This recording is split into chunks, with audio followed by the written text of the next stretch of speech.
Hello YouTube, this is Morgan Airspeed Prime here with my next Boruto video. In this one, this is going to be my speculation video ahead of Boruto Chapter 58, which is coming out on May 20th. So we're 10 days away from this chapter, and this is sort of the timing in the month I've decided to do my speculation videos.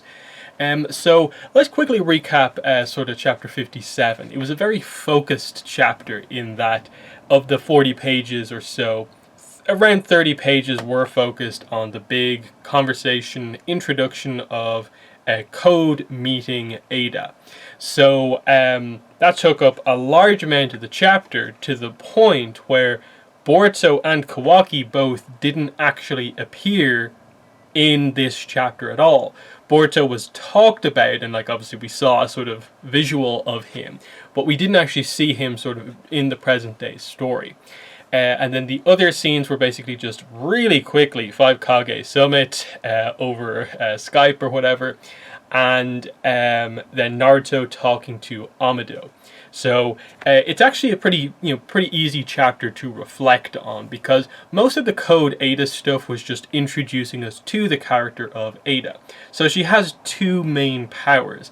The first is, as they're calling it here, sort of clairvoyance, which is basically that from the moment she was born up to now, she can basically view any event that has happened. She doesn't need to be present at that event, but she has had to have been born when that event took place. So she has sort of knowledge of just everything that has happened since she's been born. That's quite interesting. That explains how she is the one who sort of knows everything. That's cool. The other ability, though, is that pretty much everyone who meets her immediately sort of succumbs to her charms and more or less falls in love with her, and so are unwilling to harm her. And interestingly, the way they went with this is actually this power is very, very powerful, like pretty overpowered when you really look at it in the grand scheme of everything. That outside of Otsutsuki's and people who are blood relatives to her, her powers work on everyone as far as we're aware. So that is quite interesting. Now again, we have to keep in mind that there are a lot of characters who are slowly but surely being kind of revealed to be Otsutsukified, so they're gradually sort of becoming Otsutsuki.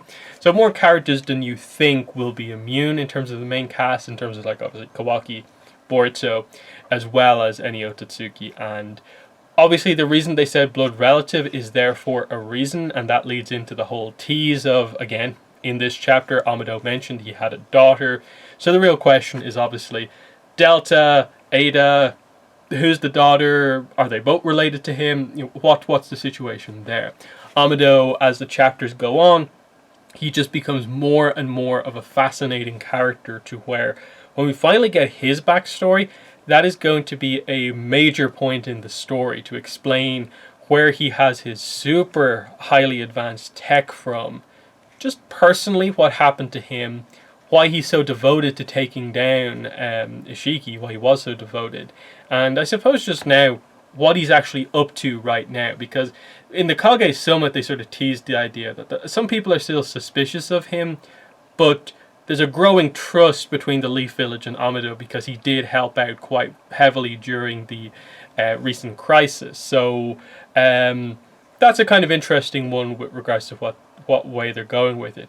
My guess is that he'll be very helpful, but if there's anything that he can do to potentially like get his daughter back, whatever way they do the reveal of who the daughter is, he's going to do whatever he can to make that happen, even if it involves betraying people who he's gained the trust of. That's probably the angle that they're going to go with Amado, but again, we're waiting to see on that front. But anyway, back to Ada. So, she has these two powers of like, okay, she effectively makes herself invulnerable to most people because they're just charmed by her, and she can see and know pretty much anything. That's a very interesting power set, but interestingly, what drives her is actually, the pursuit of real love, not formed by her powers.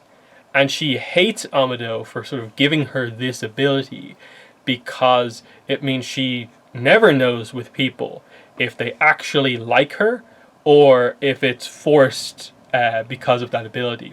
And so she is actually interested to meet Kawaki, interested to meet Boruto and anyone else who is immune to her powers, just to almost see if people will like her and fall in love with her without the powers activating. So that's a very interesting thing, in that Ada's plan is not to rule the world, and she seems to sort of mock the whole thing that happens with Ishiki, but she's willing to work with Code here to make this happen, because Code is going to want to sort of interact with all the characters she wants to interact with. So they're on good terms, and we basically end the chapter with just, they're going to work together, they have a drink together, but there's no immediate plan put in place, which is quite interesting. And it leads me to, I suppose, one of my first predictions for the next chapter, which is that I don't think we will see much of Code and Ada, if at all, in chapter 58. The reason for that is, like I said already, we didn't get to see Boruto and Kawaki in chapter 57. So I think we have to have a more Boruto-focused chapter this time out, because there's no way I think they're skipping having Boruto in a chapter 2 chapters in a row. Absolutely not. And there's a lot of stuff still to do in terms of going back to, I suppose, chapter 56. Boruto is going off to do some training. What training is that? Kawaki is obviously going to participate as well, and we assume the rest of the team is also going to do their own training also. How's that going to work? Because Boruto is going to have to be supervised because of the nature of how everything works. If he uses too much chakra, Momoshiki will come out, and they're trying to avoid that if at all possible. Which links into the Naruto Amado scene of the pills that Amado has made, which weaken the Byakugan, which is the sort of core Otsutsuki ability. And the hope here is that, okay, it affects the Byakugan, but it also will hopefully halt or, temporarily stop the Otsutsukification process. Now, it is just stated as temporary, like it's only going to give you more time. It won't fix or fully solve the problem. So that's very important to consider. This is just a thing where, like they've said, like he's 80% Otsutsukified.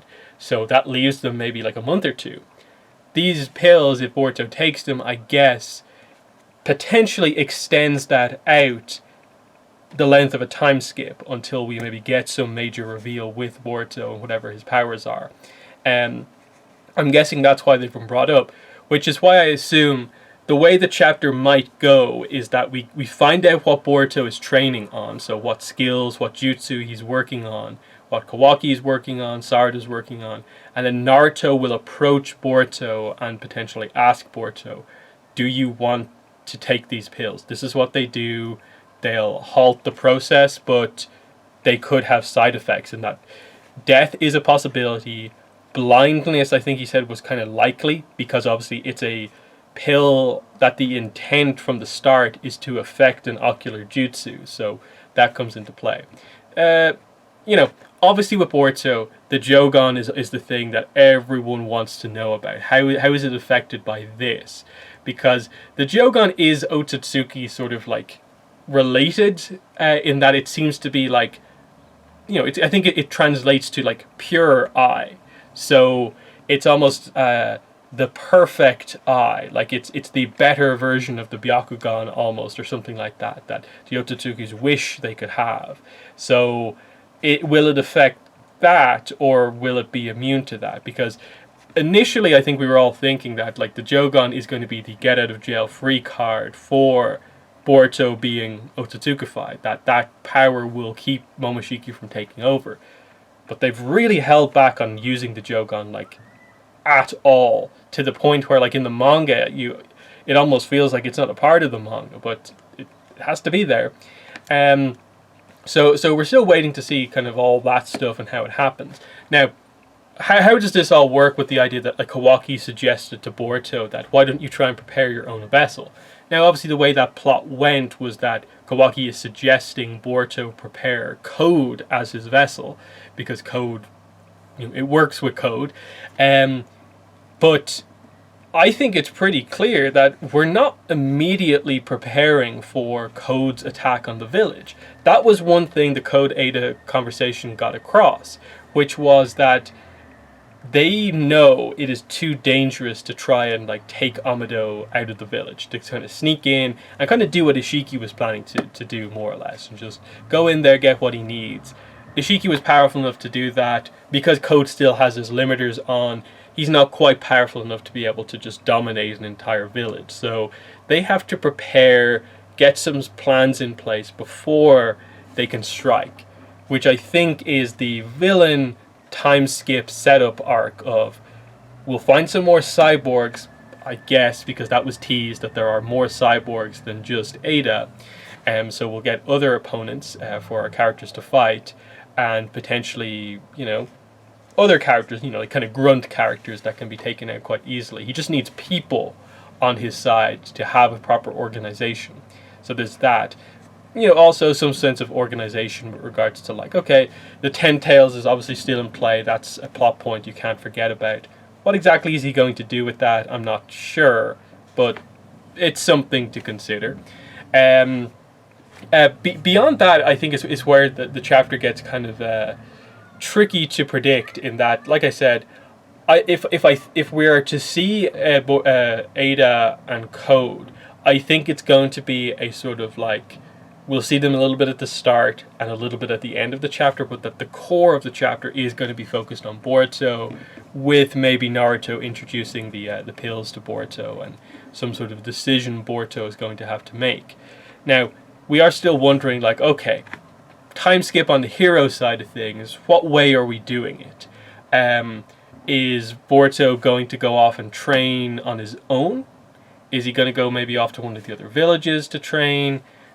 Kashin Koji, is he going to come back in? Because everyone has predicted the idea of, obviously, Jiraiya trained Naruto, so what if the clone of Jiraiya trains Boruto? That would be surprisingly fitting.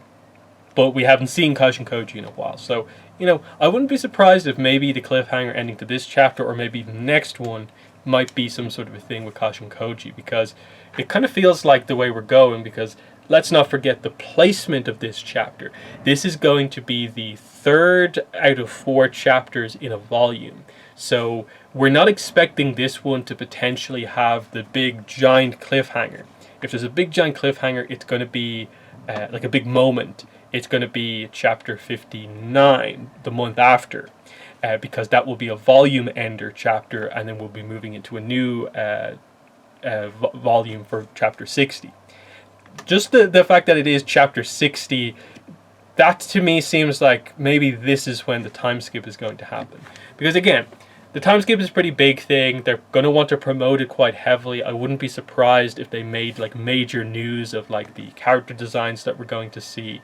So I think we'll know a little bit ahead of time if the time skip is directly coming. So that'll be, obviously, we'll get this chapter in a few days now. And then if in a few weeks we find out that, like, okay, they're building up to something big, we probably know the time skip is coming. The big question, obviously, is, like, these next 2 chapters to end this volume, are they going to be enough to basically set up and go into the time skip, or do we need another volume of stuff happening? Because, like I said, I don't think Code and Ada are going to strike within the next, couple of chapters. We have to build them up. We have to do stuff with them first. Boruto has to train, because that's probably the major problem. None of our younger characters are ready for the battles ahead, really. They did the Boro fight and it worked out, but it was very much reliant on, Karma Mark kind of powers and the massive sort of like 4-on-1 sort of character advantage that they had.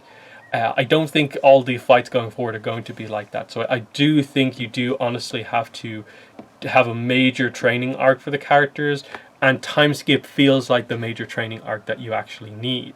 This way, I suppose we can come back with like a slightly older Code, a slightly older Ada, and all the characters sort of with new designs, and that's probably the kick, that Boruto needs to really, really show everyone that Boruto has drastically changed from some of its early chapters or episodes, if you're more of an anime fan, and is really, really good right now. and a time skip is probably what they need to just get that across. The whole Boruto Shippuden style thing, of course. Anything else? The whole Kage summit, like we had Gaara stating to Naruto, like, do you have it sort of within you to take down your own son if you need to? And Naruto said, he'll do what he has to, but then he's having doubts about these pills which might make Boruto blind or potentially kill him. Do I give these to him or not? So I'm wondering, will they make that a character arc of like, they also teased the idea that like, make sure your wife and daughter, so Hinata and Himawari, because they have the Byakugan, make sure they don't have them, because this drug is directly designed to counter their core ability. So, it feels like sort of, Chekhov's gun type thing. Why mention that if it's not going to be important? Now, in this case, I think they have an out with regards to the fact that, that seems like a nice detail to mention without it ever potentially ever taking place, just because you mentioned already the idea of the drug is that it's built to counter the Byakugan, which I guess is an Otsutsuki thing that you can research without directly alerting an Otsutsuki to the fact that you're doing something. There's a logical explanation behind it to where, like, okay, yeah, I get why they mentioned that. It doesn't necessarily mean Hinata's gonna like have one of these pills, or Himawari's gonna eat one of the pills, or whatever. Because where does that plot go? That seems like it just Himawari goes blind plot, like just out of nowhere. It kind of seems a bit weird. Now, obviously, going into time skip, we're expecting potentially Himawari to come out of that with something going on herself. I think everyone would like to see Himawari have some sort of an arc. How exactly did they do that, though? That's the question, because she hasn't really done much training herself. We have the anime arc where she seems to show a little bit more interest in potentially some shinobi stuff, and that she's reasonably talented at it. So, that might be something that they go for. But again, the manga tends to be very laser focused on just a handful of characters, which right now seems to be Boruto, Kawaki, maybe a little bit with Sarada once they probably get into stuff with her, and now Code, I suppose, is the villain. Like they don't really have a lot of time for even the other teams, like Shikadai and that team. Are we going to see much of them going forward? I'm not really sure. So I think that covers like nearly everything that we have sort of going on right now. Well, obviously without any real insight into necessarily where we're going, it's hard to properly predict what way they go. But I really feel we're now at the point where I really feel the manga needs the time skip. It needs it to have the characters be powerful enough to participate effectively in the big fights coming up. We need it because just the way the story is going, I think it makes sense that that's where they're going with Code and Ada, as well as the need for training on the hero side of things. The question is obviously how exactly they do it, but we're not entirely sure. So they're my thoughts, my speculation on the chapter. Thanks for watching, and bye.